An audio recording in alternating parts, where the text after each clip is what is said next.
Hey everyone, and welcome back. So, you've got your mid-level iC-R helmet and you're ready to upgrade the camera. So there's a few things that you'll need to get. First off, the camera kit from the iC-R website. Second thing you'll need is a screwdriver, and the third thing you'll need is your iC-R helmet. The first thing we're gonna do is take off these two screws right here.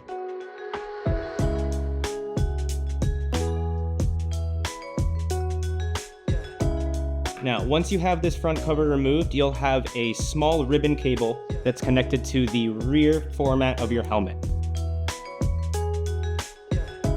Inside your camera kit, you'll have a new front plate included with your camera. That will include two new screws, as well as a new place on the inside for that ribbon cable to seat. What you're gonna have to do is take those two screws out of that new faceplate, turn it over, and pull the camera module out. It'll just slide straight out.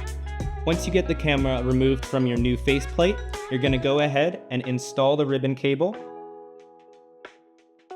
and push down the little lever to secure it in place. Then you're gonna line up your new faceplate. This part may be a little bit tricky, but the holes should line up with the bracket of the new camera. You can lay that in place, grab your new screws, and go ahead and screw it in.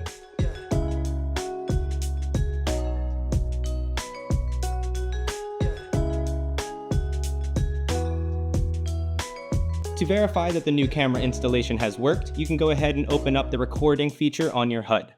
Once you do that, you should also be able to view it in the album settings on your home page of the HUD. And that's it. Once you have everything installed, it should automatically work.